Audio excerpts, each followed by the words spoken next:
gooyaa dagaal noolaha waa cirib tira wuxuu beeraa nacayb nabad guur buu dhalaa dhalaankii dunida naafee aniga nolol baan rabaa naruuriya caafimaad ninaanshaan doonaya adduun nabad buu rabaa barnaamijka ujeedkiisa wuxuu ahaa in la isu soo dhaweeyo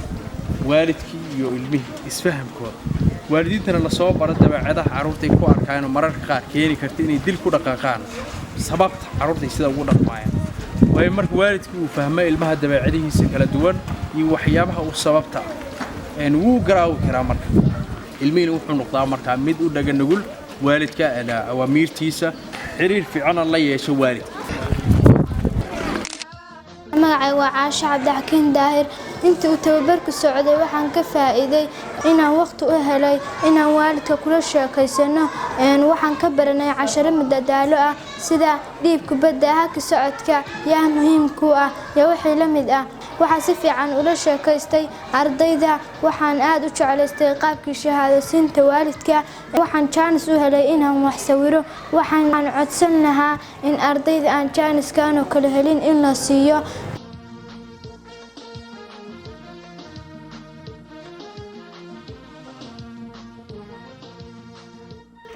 waxaanu baranay habab badan oo ilmaha lagu toosinayo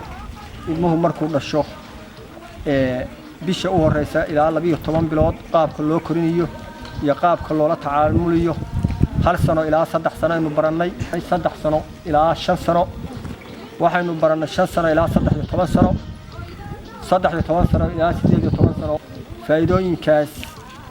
inaynu haysanno baan malaynayaa inaynu sii gaarsiino waalidka kale oo fursadaha aynu sii bixinana waa leeno ka baahan yahay aad iyo aad ayuu soo dhaweeyeen waalidiin aniga oo laftarkayga macallina aad ayaan uga faa'iiday intii wax badan ayay iska bedeshay dabacadahaygii saa ilmaha ula dhaqmay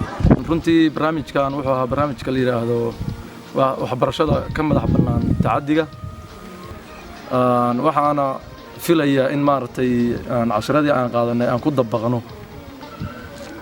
carruurteenna iyo goobaha waxbarashada iyo guryahaba waxaan ka mid ahaa dadka dictatoriga ciyaalka aad u canaanto hadalkooda qaadanba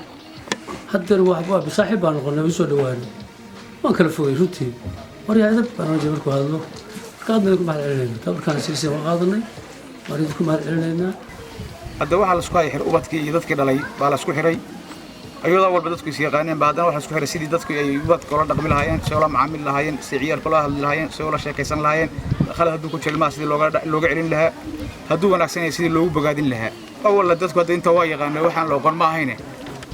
waxa weeye wixii nolol soo baraarujiyay haddaan waalidiin ahayn waalidka iyo ardaygu inay bahlaysu yihiin inay ka wanaagsan tahay inay saaxiibo noqdaan in ilmaha tacaddiga laga ilaaliyo in bahdilka ilmaha laga ilaaliyo in xuquuqda asaasiga arday ilmuhu leeyahay waxa dhici jiray ilma afraad markuu gaaray gabadhii iskuulkii laga saaray iyadoo wax baranaysa la yiraahdo waa gabar maxay baranaysaa wiilkaas sii wadaya marka bax gurigayga shaqay waa tacaddiga ka mid tahay laakiin waxa ilaahay mahadiisa waalidiinta juurlamaanta inay fahmeen oo waxa way runtii tababar ku qaateen oo iyagaan ka rabno inay degmada inteeda kale ay wacyigelin u sameeyaan iskuulada kale wacyigelinta gaarin iyo waalidiinta wacyigelintaas gaarin inay iyagu tababar u sameeyaanba idinku maanta waxaa tihiin fariisadayaal baa tihiin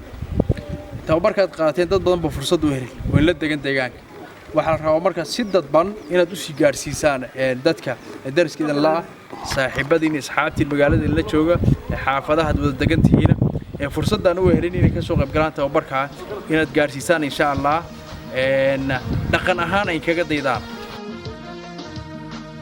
ayaa carruur waalidiinta soo waartaan inay ku guuleystaan barbaarinta toos Allah subxaanahu wa ta'ala